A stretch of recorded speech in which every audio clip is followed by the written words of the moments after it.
Buckle up, because we're merging back into traffic on Radio Nemo's Nemo Nation.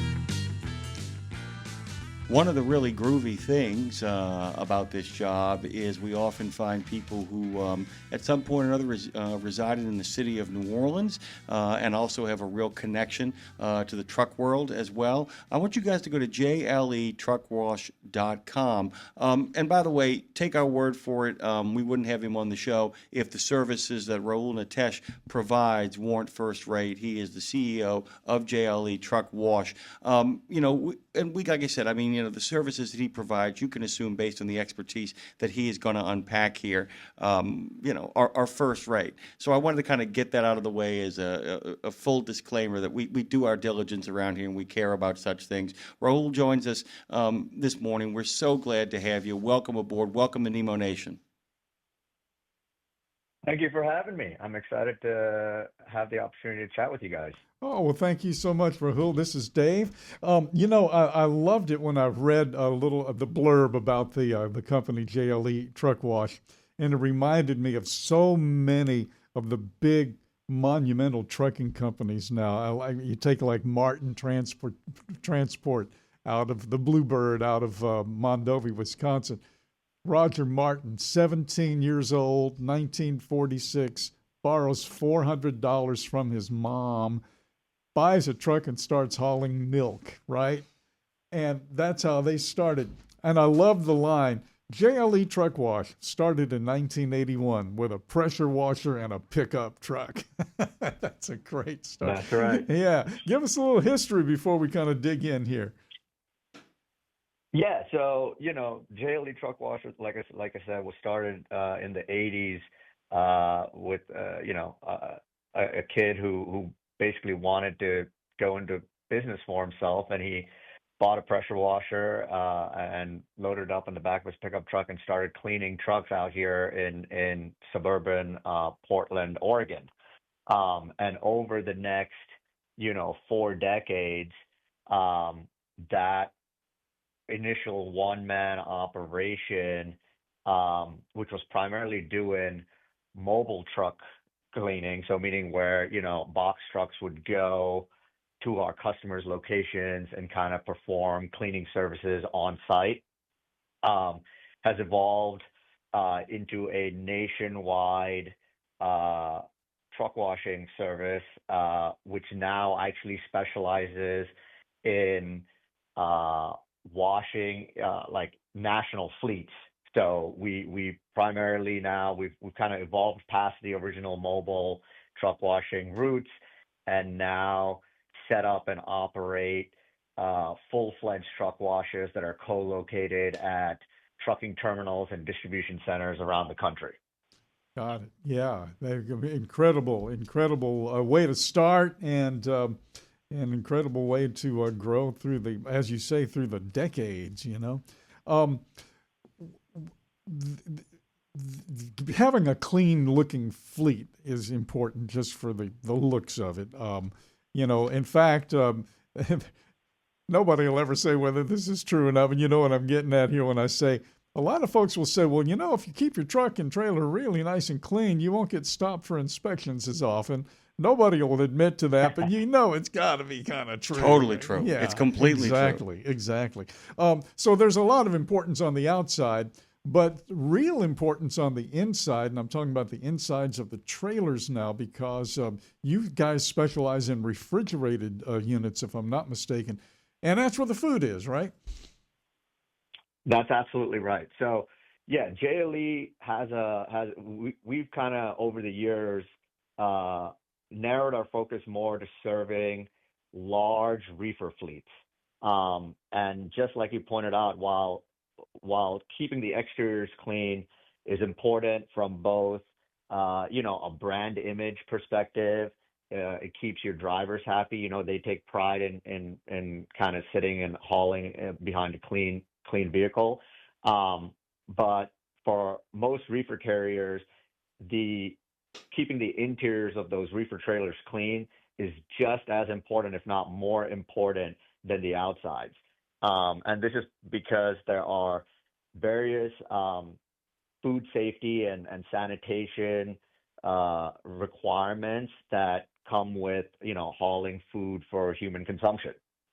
And so we ended up kind of building a niche around helping those carriers and those food shippers maintain a consistent level of cleanliness so that they don't kind of like their supply chain doesn't get gummed up. Because the last thing you want is a whole bunch of trailers that are sort of tagged out of service because there's some milk that spilled and now started rotting, or some other food product that got in there, and now there's some pests or rodents, and then you have to do and then you basically don't have those assets to be able to carry your loads on a daily basis. Well, there's only about 500,000 of these trailers, so that wouldn't take much time at all then, right? Exactly. So, if you imagine that you're like a national food shipper, you probably have a network of, call it maybe a dozen, maybe 24 distribution centers, and every single one of those is probably got a couple of hundred reefer loads coming in and out of there per day or per week, you know what I mean? Or maybe even pushing up to 1,000 in a week. And in between these trailers getting loaded and unloaded is really the right time to kind of get the cleaning done, because obviously you can't do any sort of cleaning when it's got pallets full of food in there. And so when you have to do that many loads, it no longer becomes feasible or really cost effective to kind of have to go off site every single time to go find a truck wash somewhere down the road, get it cleaned out, and then come back and reload. And so larger facilities have basically evolved over the years to essentially set up a truck wash or a truck washing bay, at least kind of have it just be co-located in the yard.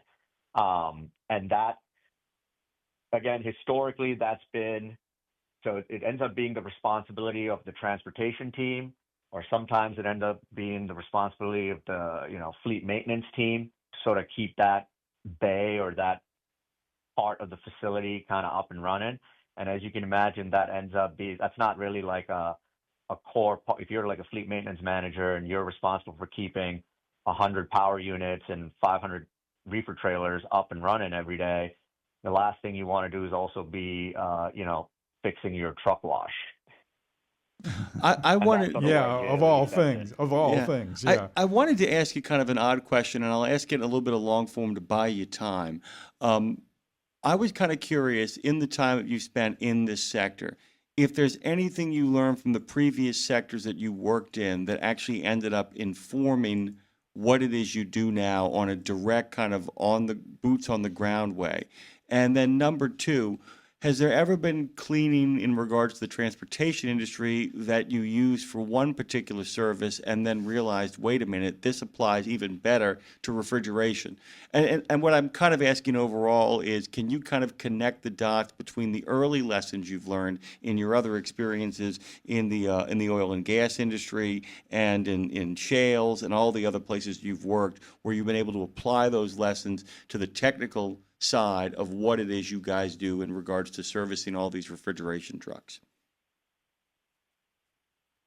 Yeah, I mean, I think the biggest learning and kind of what I've seen over the course of my career is that when you have to do a simple thing but at significant scale or volume, it suddenly doesn't, it's suddenly not such a simple thing anymore. Right. Like if you have to, so even in oil field or trucking or whatever, it sounds like, oh, we just got to clean this trailer.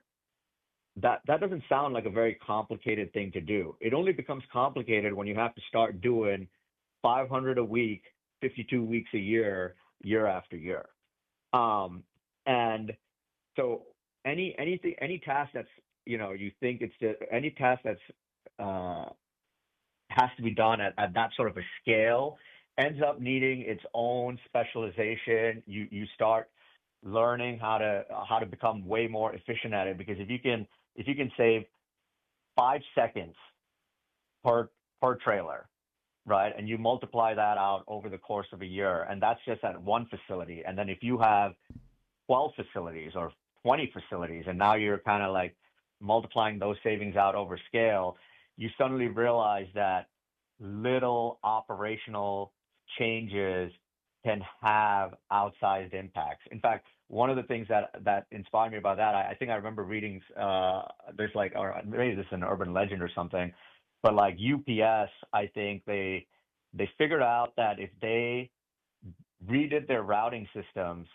to where the drivers had to do less left turns than right turns, they ended up saving so much Oh, idle time. I have heard, yes, I've heard that myself. Well, and it's really neat, by the You way. remember? Yeah. And by the way, I'm gonna be looking that up as I ask you kind of the next question. Well, actually, kind of make a statement. Want to get your thoughts on it. I don't know if you know this. They discovered that people at loading docks, the detention time for truckers nationally is 18 minutes. And the people are like, that's not too bad. And I'm like, that's a moral disaster, because that's also including the people who get there early and the people who actually get out of there on time. 18 minutes of detention time when you take every delivery that happens in the United States. Do you know how late the transportation industry suddenly is? And that's kind of what you're getting at, isn't it? Exactly. And so it's the same thing. Like you might say, oh, well, one little spill here, or, one little dirty thing here. But if it's, like you said, if it adds a delay, or you pull an asset out of service because you can't load it immediately, or you got to go find another trailer because that, it's urgent, it has to get out the door right now. All those little itty bitty things all basically just add up and compound on top of each other. And so, you end up needing to be specialized, and that's essentially what JLE figured out over the years, or over the decades, is that even something like cleaning reefer trailers can be systematized. You can squeeze out efficiencies out of it. You can, those things end up delivering real dollar savings to some of these large distribution centers. If you can clean up some of these kind of unsung tasks that are a critical part of the workflow, but not usually ones that have a spotlight on them. By the way, Rahul is correct. FedEx uses routing software to minimize left turns. Not at the same extent as UPS. The strategy prioritizes safety and efficiency, because right turns are often faster and require less waiting in intersections, as compared to left turns would often leave you exposed. By preferring right turns or using loop dispatch methods, what FedEx does is reduce accidents, save fuel, and decrease overall delivery times, because even idling in traffic and waiting when you could have already made the turn is actually, 2 seconds here, 1 minute there. For an entire fleet, it really does add up. And it seems so much of what the whole game is in regards to logistics is simply figuring out ways to get the job done more efficiently rather than faster, because faster can lead to mistakes. You still have to be thorough, right, Rahul? Absolutely. I mean, because at the end of the day, we're in a, and even this food safety part of it, we have to meet audits and compliance and all the kind of other parts of food safety that come along with that. And so there's definitely not the last thing you want to do is kind of take shortcuts. And then that's how you get, when you hear about these things like the bird flu causing problems with farms. So we have to end up Egg sanitizing shortages. a lot I of those mean, trailers that price of egg eggs shortages, inflation was due to exactly. the bird flu. Yeah, I mean, absolutely. Exactly. So we help some of our customers when they got to take delivery of eggs from these farms, like those trailers. We quarantine them, we sanitize them, and then we make sure that it's the same set of, call it 6 to 10 trailers that are dedicated to doing eggs, and we don't allow any cross contamination and cross docking of those trailers with other products. And so again, let me ask you something. those only happen. Oh, go ahead. I'm sorry. You're saying we are you keeping track of those trailers? In other words, do you take on that responsibility on the paperwork? Yeah. So it depends on it depends how we're set up at facility to facility. But yeah, typically you know, when we set up and run a truck wash at one of these facilities, we have our employees staffing the truck wash, and they are hustling the dirty trailers to and from the parking lot to the truck wash, and doing the cleaning, and then staging the trailers clean for the warehouse hustlers to then pick up and load.